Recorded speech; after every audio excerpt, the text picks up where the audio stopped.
महालक्ष्मी एक नेपाली फैमिली से बिलोंग करती थी और बेंगलुरु में रहती थी अपनी फैमिली के साथ। 2019 में महालक्ष्मी ने हेमंत दास से शादी की। उनकी एक 4 साल की बेटी भी थी, पर उनकी ये 4 साल की मैरिज लाइफ बहुत बहस और लड़ाइयों से भरी हुई थी। महालक्ष्मी और हेमंत दोनों ही घर चलाने के लिए काम करते थे। हेमंत की एक मोबाइल शॉप थी और महालक्ष्मी मॉल के एक ब्यूटी शॉप में काम करती थी। पर प्रॉब्लम तब आई जब महालक्ष्मी अपने कोवर्कर अशरफ के बहुत क्लोज आने लगी। वो अशरफ से बात करती थी और उसके साथ घूमने भी जाती थी। उसके बाद अक्टूबर 2023 में उन दोनों लक्ष्मी और हेमंत ने डिवोर्स देने का डिसाइड किया। अलग होने के बाद महालक्ष्मी अपनी बेटी को लेकर अपनी मम्मी के घर रहने चली गई। पर डाइवोर्स के 4 महीने बाद ही महालक्ष्मी ने अपनी बेटी की कस्टडी अपने हस्बैंड हेमंत को दे दिया। इसीलिए महालक्ष्मी मंथली या वीकली अपनी बेटी से मिलने जाते थे। पर इसी बीच महालक्ष्मी अपने मम्मी के घर से मूव आउट करके बेंगलुरु में ही एक रेंटेड अपार्टमेंट में रहने चली गई थी। महालक्ष्मी वहाँ रहती तो थी, पर वहाँ के लोग उसे जानते नहीं थे क्योंकि वो जॉब पर जाती थी, वहाँ से लेट आती थी और वीकडेज में वो अपने घर से निकलती ही नहीं थी या फिर घूमने चली जाती थी। लेकिन अचानक सितंबर 2023 में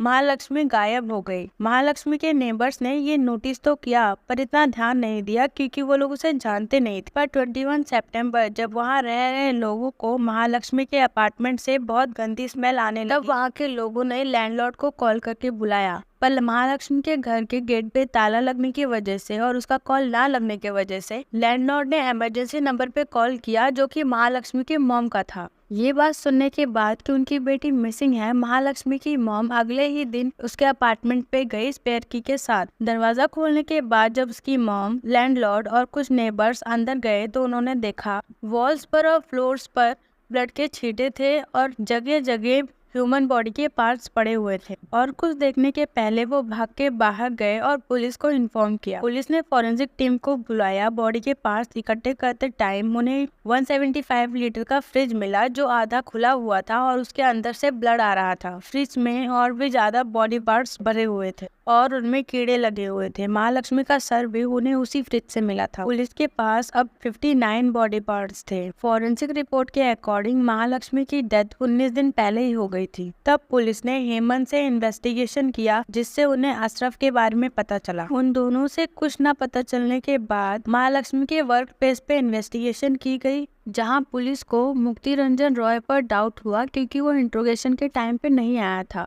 महालक्ष्मी के घर के पास का फुटेज चेक करने पर मुक्ति उसमें मल्टीपल टाइम्स देखा गया था। इन्वेस्टिगेशन करने के बाद इसको मुक्ति के भाई स्मृति रंजन का पता चला। स्मृति रंजन से पूछताछ करने पर स्मृति रंजन ने बताया महालक्ष्मी के मरने के बाद उसके भाई ने उसे कांटेक्ट किया था और सब सच सच बताया था और ये भी एडवाइस किया था कि वो अपना घर जल्दी से जल्दी शिफ्ट कर ले। पैसे भी मांगे थे यहाँ से भागने के लिए। मुक्ति का फोन ट्रैक करने पर उसका लास्ट लोकेशन वेस्ट बंगाल में मिला। पुलिस ने अपनी 3 टीम वहां भेजी पर मुक्ति वहां भी नहीं मिली और जब मुक्ति मिला उड़ीसा में तब तक बहुत देर हो चुकी। 25 सितंबर जब पुलिस वहां पहुंची तब तक मुक्ति ने सुसाइड कर लिया था। पर पुलिस को वहां सुसाइड नोट मिला था जिससे पुलिस को पता चला कि महालक्ष्मी मनी माइंडेड थी और बहुत हॉट टेम्पर्ड थी। वो गुस्से में आकर कुछ भी कर सकती थी। महालक्ष्मी मुक्ति से शादी करना चाहती थी पर मुक्ति को महालक्ष्मी का पास्ट पता था, इसलिए मुक्ति महालक्ष्मी से शादी नहीं करना चाहता था। इसलिए दोनों में बहुत झगड़ा होता था और वो झगड़ा हाथापाई में भी बदल जाता था। 3 सितंबर जब मुक्ति महालक्ष्मी के अपार्टमेंट में गया था तब भी उनकी शादी को लेकर लड़ाई हुई। इस टाइम जब बात मारपीट पे पहुंची तो मुक्ति ने महालक्ष्मी के सर पे बहुत तेज मारा और उसकी जान ले ली। जब गुस्सा शांत हुआ और उसे रियलाइज हुआ कि उसने क्या कर दिया है तब पूरी रात लक्ष्मी के बॉडी के पास बैठा रहा और अगले दिन 4 सितंबर को पास के यूटेंसिल शॉप से जाकर चाकू लेके आया और क्योंकि वो बॉडी को बाहर डिस्पोज नहीं कर सकता था इसलिए उसने बॉडी को फ्रिज में भरा और अपना फोन ऑफ करके वहाँ से भाग गया और डर की वजह से मुक्ति ने अपनी भी जान ले ली। अगर आपको ऐसे ही ट्रू क्राइम डॉक्यूमेंट्री सुनना पसंद है तो सब्सक्राइब कीजिए हमारे चैनल को।